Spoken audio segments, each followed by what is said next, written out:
हर एक पर्सन के लिए, चाहे गर्ल हो चाहे बॉय, एजुकेशन बहुत इम्पॉर्टेंट है। मेरे बैच में मैं अकेली ही लड़की थी कि जो भी मैं करना चाहूँ वो हमेशा मेरे साथ रहे। मेरा डिसीजन है मैं क्या करना चाहती हूँ। वो भी बहुत वैरी करा है, बट रफली 4 to 5 आवर्स सेल्फ स्टडी के, और ऐसा लग रहा है कि सपने सच हो गए हैं।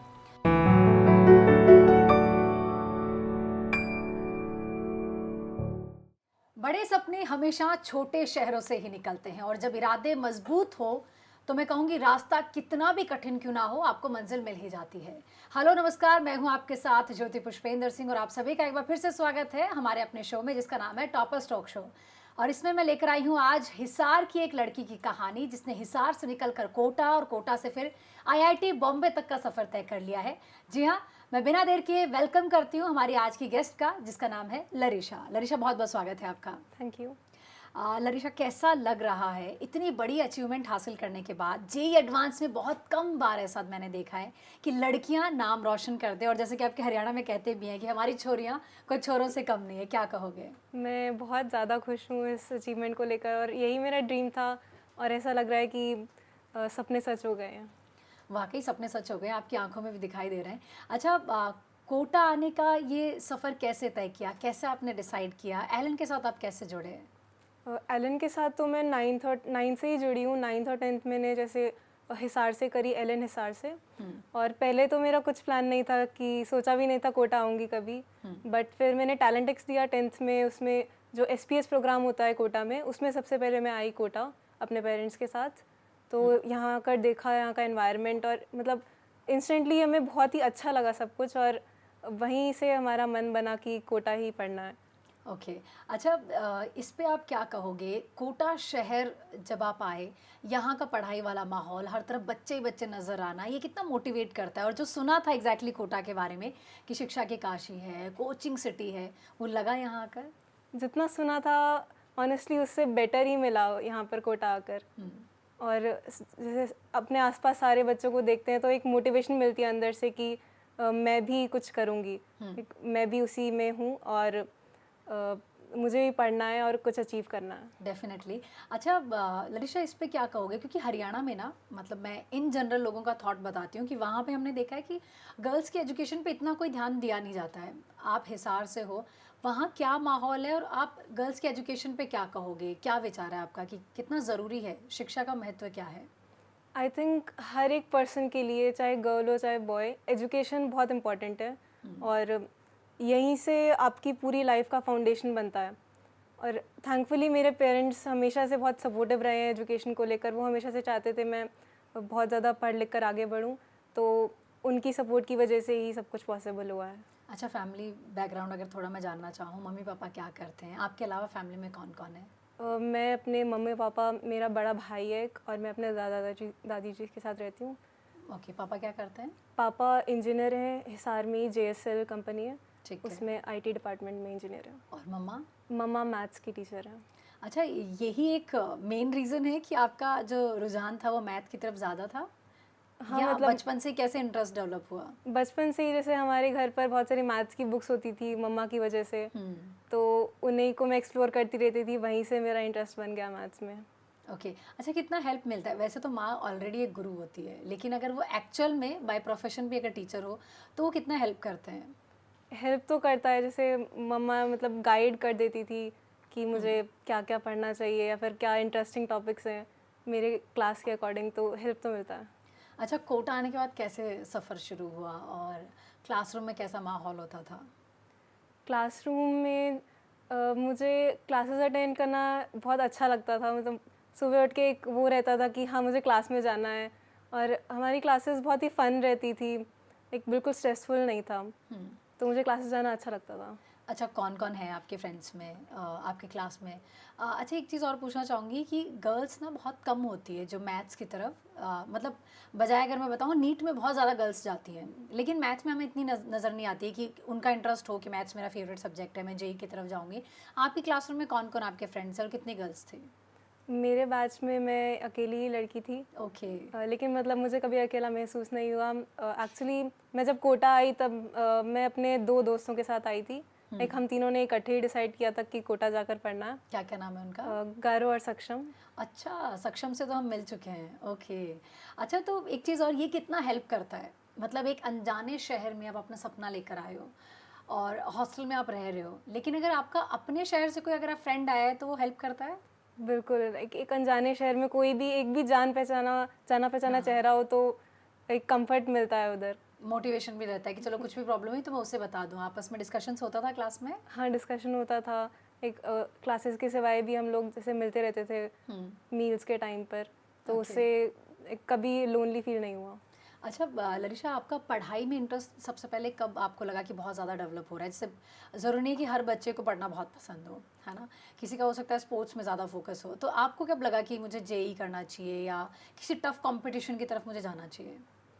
जेई का तो मैंने बहुत पहले से तो नहीं सोचा था, एक 9-10th में आकर ही मैंने सोचा कि मुझे जेई करना है। क्योंकि तभी मेरा मैथ्स में इंटरेस्ट डेवलप और ज़्यादा हो रहा था। एक वैसे मैथ्स से में तो मैं शुरू से ही इंटरेस्टेड थी, बट फिर जेई का जैसे जैसे पता चला तो तब डिसाइड हुआ कि जेई करना। अच्छा, तो फिर आपका क्या तरीका है सब्जेक्ट्स को मैनेज करने का? किसको कितना टाइम देते हो? अगर डेली रूटीन पूछूं आपसे तो सुबह से लेकर शाम तक अगर कोई जानना चाहे कि एक जेई एडवांस क्रैक करने वाले स्टूडेंट का रूटीन कैसा रहता है? मेरा कुछ ऐसे स्ट्रिक्ट या फिर कुछ बहुत ज़्यादा फिक्स्ड शेड्यूल नहीं था। मैं रफली 8 to 1 हमारी क्लासेस होती थी मॉर्निंग में। उसके बाद आकर मैं लंच करती थी और कोशिश करती थी 2 बजे तक वापस से पढ़ने बैठ जाऊँ। और यूजुअली मैं सेल्फ स्टडी रूम में चली जाती थी, वहाँ पर बैच के ही बाकी भी लोग होते थे, तो वहाँ पर एक अच्छा एनवायरनमेंट रहता था सेल्फ स्टडी रूम में। ओके। वहाँ पर मैं पढ़ती थी लगातार, फिर एक 4 बजे के अराउंड दोबारा ब्रेक ले लिया। कुछ बहुत ज़्यादा फिक्स्ड वो नहीं था कि इससे इस स्लॉट में ही पढ़ना है, बट बस मेरी एक लिस्ट रहती थी, एक टास्क लिस्ट जो मुझे कंप्लीट करनी होती थी। अच्छा, कितने आवर्स आप पढ़ाई करते थे अगर मैं डेली बेसिस पे पूछूं तो? वो भी बहुत वैरी करा है, बट रफली 4 to 5 आवर्स सेल्फ स्टडी के। ओके। अच्छा, क्या ख्याल है, हमने जैसे इन जनरल स्टूडेंट्स जब भी आप क्लासरूम में अब मिलने जाओगे एडवाइस करने के लिए, जो नेक्स्ट ईयर शायद जेई को टारगेट कर रहे हैं, हमने मोस्टली देखा है वो लोग पूछते हैं कि बैकलॉग कैसे कवर किया, बैकलॉग रह जाता है तो क्या करें? बैकलॉग रह ही कैसे जाता है मुझे बताओ। जब डेली बेसिस पे आप क्लासेस जा रहे हो तो किन सिचुएशंस में ऐसा होता है कि अब बैकलॉग हो गया है, अब मुझे उसे कवर करना है? अगर आपके साथ हुआ तो आपने कैसे किया? सबसे पहले तो कोशिश यही करनी है कि बैकलॉग इकट्ठा ही ना हो, जो आज का काम है वो आज ही पूरा हो जाए। बट फिर भी इन एनी केस किसी दिन कुछ इमरजेंसी, किसी दिन तबीयत ख़राब हो गई तो बैकलॉग हो जाता है, बट उससे घबराना नहीं है बिल्कुल भी। या फिर आपने कोई लंबी लीव ली, जैसे मेरे केस में था, मैंने कुछ लीव्स ली थी। कब कब ली थी? लाइक मैं मैथ्स के कैंप में गई थी, तो उसमें मेरी ऑलमोस्ट 1 मंथ की लीव थी। मतलब जेई की जर्नी के साथ आपने कुछ एक्स्ट्रा चीज़ें भी करी है, जैसे कि मैथ्स के लिए? मैथ्स ओलंपियाड में मैंने पार्टिसिपेट करा था। ओके। अच्छा, इसके पीछे क्या कहोगे? आप ऑलरेडी एक टफ जर्नी में हो, लेकिन इस तरह की चीज़ें साइड में करने से क्या हेल्प मिलती है एज ए स्टूडेंट? क्या माइंड सेटअप है उसको लेकर? I think maths olympiad specially करने से काफ़ी जो एक ओवरऑल डेवलपमेंट हो जाती है सब्जेक्ट की, एक आपकी अंडरस्टैंडिंग बेटर हो जाती है। मैंने मोस्टली मैथ्स ओलंपियाड तो 10th तक ही करा, उसके बाद 11th-12th में ज़्यादा नहीं किया, जेई पर ही फोकस करा। ओके। अच्छा, उसमें अचीवमेंट क्या हासिल की थी और क्या बाहर हुआ था? कौन सी कंट्री में हुआ था और वो एक्सपीरियंस कैसा था? मैंने 2 बार INMO जो एग्ज़ाम होता है नेशनल, वो क्रैक करा था, और फिर उसके बाद मैं आगे यूरोपियन गर्ल्स मैथमेटिक्स ओलंपियाड में गई थी, जो कि अप्रैल 2024 में गई थी। वो हुआ था जॉर्जिया, यूरोप में। ओके। और वहाँ का बहुत ही एक ब्यूटीफुल एक्सपीरियंस था, बहुत ही मेमोरेबल एक्सपीरियंस था, क्योंकि वहाँ पर एक 50+ कंट्रीज से बहुत सारे सिर्फ गर्ल्स के लिए था वो। तो देखने को मिला कि all over the world girls कितना कुछ अचीव कर रही हैं। यस। आपको उसमें क्या मिला था, मतलब क्या अचीव किया आपने? मैंने ब्रॉन्ज मेडल अचीव किया था। वाह, ग्रेट। अच्छा, कैसा बॉन्ड शेयर करते हो अपनी फैमिली के साथ? जैसे भी आपने बताया कि मैथ ओलंपियाड में आपने मेडल लेकर आए, ये खुशी कैसी होती है? फैमिली कैसे मोटिवेट करती है फिर आगे बढ़ने के लिए? मम्मी के साथ कैसा बॉन्ड है, पापा के साथ कैसा बॉन्ड है? फैमिली ने मुझे हर चीज़ के लिए मोटिवेट किया, हर चीज़ के लिए सपोर्ट किया है कि जो भी मैं करना चाहूँ वो हमेशा मेरे साथ रहे। मेरा डिसीजन है मैं क्या करना चाहती हूँ। और वैसे जेई की जैसे पूरी जर्नी में मम्मा तो मेरे साथ नहीं रही थी कोटा में, लेकिन वो जैसे हर मंथ विज़िट करती थी, और कई बार तो लाइक 20-25 डेज़ में ही विज़िट कर लेती थी। ओके। और जब नहीं भी विज़िट करती थी तो मैं रोज़ उनसे कॉल पर बात करती थी, रोज़ अपनी जो भी इवेंट्स हुई वो बताती थी, शेयर करती थी। दिन भर में क्या किया? तभी मुझे लगता था कि आज का दिन सक्सेसफुल हुआ है, पूरा हुआ है। ओके, अच्छा सबसे ज़्यादा, क्योंकि कोटा में रहे हो आप 2 साल, सबसे ज़्यादा किसको कॉल किया आपने घर में? भाई को, पापा को, मम्मी को, किसको किया? सबसे ज़्यादा तो सबसे मम्मा ज़्यादा को सीक्रेट्स किसको पता है? ही मम्मा को ही पता है।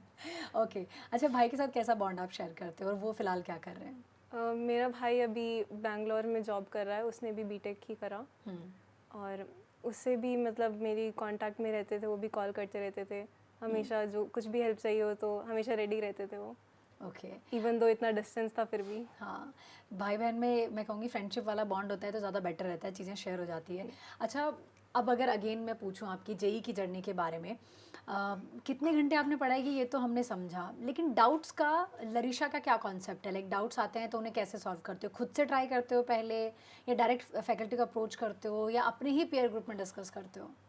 मेरा अप्रोच ये रहता था कि कुछ भी मुझे डाउट आया तो मैं उसे एटलीस्ट 3 बार ट्राई करती थी। एक बार खुद सबसे से? पहले जब भी वो असाइनमेंट कुछ भी कर रहे हैं, उसके बाद एक बार फिर से ट्राई करती थी जब उसके जो भी मिस्टेक्स वगैरह रिव्यू करते हैं, और एक बार डाउट पूछने जाने से पहले भी मैं ट्राई कर लेती थी, तो ओके। उसके बाद ही मैं पूछती थी मोस्टली। अच्छा लरिशा, इतनी बड़ी जर्नी में निश्चित तौर पे सिली मिस्टेक्स तो बहुत हुई होंगी, पर कैसे कम किया उनको? सिली मिस्टेक्स को कम करने के लिए मैंने सबसे पहले तो जो भी रफ काम होता है उसे थोड़ा सिस्टमेटिकली करना शुरू किया, ताकि मुझे दिख जाए कुछ गलती हो भी आई रही थिंक है मैथ तो। की कैलकुलेशन में बहुत ऐसा चीज़ें होती होंगी। हाँ, मैथ्स में भी, फिज़िक्स में भी। मोस्टली तो यही था कि साफ़ सुथरा लिखना शुरू करा थोड़ा। साफ सुथरा लिखना शुरू किया, ओके। अच्छा, एक चीज़ और, एग्ज़ाम से ठीक पहले रिवीजन करना बहुत ज़रूरी होता है, लेकिन सिलेबस को रिवाइज करने बैठो तो ऐसा तो है नहीं कि आप पूरी बुक्स पढ़ने बैठ जाओगे या पूरा एनसीईआरटी या पूरा एलन का स्टडी मटेरियल पढ़ोगे।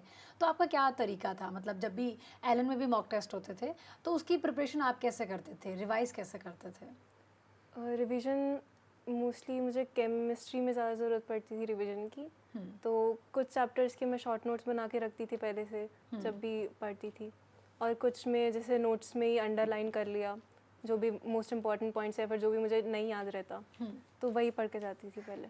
ओके। अच्छा, अब क्या कभी आपको लरिशा आपकी इस पूरी जर्नी में कभी डीमोटिवेशन हुआ, और हुआ तो खुद को ओवरकम कैसे किया? जैसे हमने देखा है कि बहुत सारे स्टूडेंट्स कभी कभी कोई मॉक टेस्ट में मार्क्स कमाए, उसी से भी और साथ वालों के ज़्यादा आ गए या कुछ भी है, क्योंकि आप एक कंपटीशन में हो, भले वो एक हेल्दी कंपटीशन है, एक दूसरे को हेल्प करते हो, बट फिर भी क्या कभी ऐसा कोई थॉट आता है, और आता है तो खुद को कैसे मोटिवेट करें? डीमोटिवेशन मुझे ऐसे कुछ मेजर तो नहीं लगा कभी, अच्छी चीज़ है। थैंकफुली। बस मैं अपने आप, जब भी कभी नंबर भी कम आते थे तो बस मैं यही सोचती थी कि अगले टेस्ट में मुझे बहुत अच्छा करना है, अगले टेस्ट में मैं इसे कवर अप कर सकती हूँ। ओके। अच्छा, एलन के मॉक टेस्ट क्या हेल्प करते हैं और किस वे में हेल्प करते हैं? लाइक किन किन चीज़ों का आपको आइडिया लग जाता है उस मेन डे जिस दिन एग्ज़ाम है उसके लिए? मॉक टेस्ट डेफिनेटली बहुत इंपॉर्टेंट है। सिर्फ पढ़ाई करने से कुछ इतना वो नहीं मिलता जितना एक्चुअल में जब आप एग्ज़ाम दोगे उसमें बहुत सारे और भी फैक्टर्स वो करते हैं कंट्रीब्यूट, तो जितने ज़्यादा टेस्ट प्रैक्टिस करो उतना हेल्पफुल होता है। जैसे मैंने जब एक्चुअल जेईई एडवांस दिया तब मुझे ऐसे बहुत ज़्यादा स्ट्रेस नहीं था कि मैं जेईई एडवांस दे रही हूँ, मुझे बस वैसा ही लगा कि मैं मॉक टेस्ट ही दे रही हूँ, जस्ट बिकॉज आपने मल्टीपल टेस्ट दिए थे। ठीक है। Yes. अच्छा, ये तो हमने समझा, लेकिन क्या टाइम मैनेजमेंट हो गया, पेपर किस ऑर्डर में सॉल्व कर रहे हो, क्या उसमें भी बहुत सारे एक्सपेरिमेंट आपने कर लिए थे पहले? हाँ, मतलब हम लोगों के इतने मॉक टेस्ट हो गए कि मैंने सब कुछ ट्राई करके देख लिया था और अपने लिए जो बेस्ट फिट है वो ढूंढ लिया वो था। ढूंढ लिया था। एग्ज़ाम वाले दिन आपने एग्जैक्टली क्या किया, मेंस में और एडवांस में?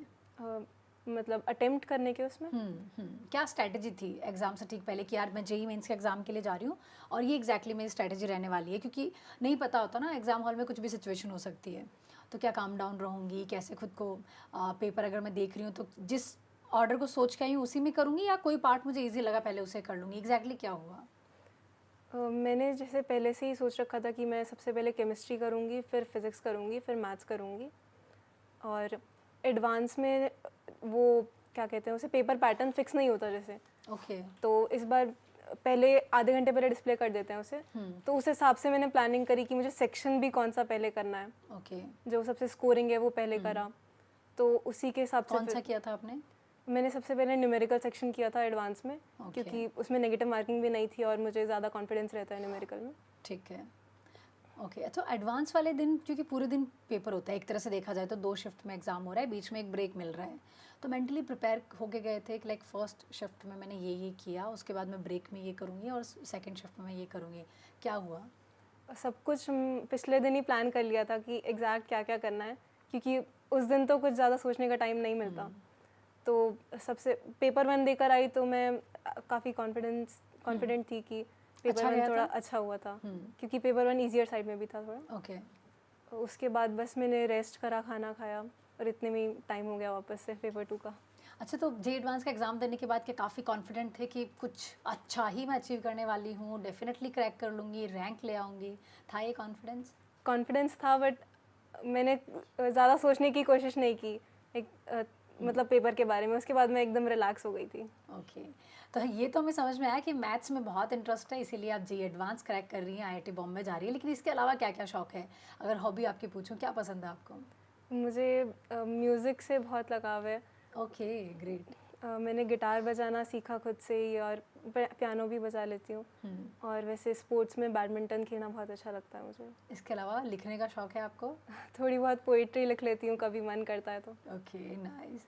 तो मैं कहूँगी म्यूज़िक तो बहुत बड़ी अच्छी चीज़ है। मैंने कोटा में रहने वाले बहुत सारे स्टूडेंट से सुना है कि हर किसी को म्यूज़िक जो है सुनना वो रिलैक्स फील कराता है। अगर आप बहुत स्ट्रेस फील कर रहे हो, रिलैक्स होना चाह रहे हो, तो थोड़ा बहुत कुछ सुन लो। अच्छा, हमेशा से आईआईटी बॉम्बे ही सपना था? आईआईटी बॉम्बे ही एम था। चलिए, बहुत बहुत मुबारक हो आपको आपकी इस अचीवमेंट के लिए, और मैं उम्मीद करती हूँ आगे भी आप अपने पेरेंट्स का, अपने टीचर्स का, मेंटर्स का और अपनी फैमिली का पूरी का ऐसे ही नाम रोशन करते रहो।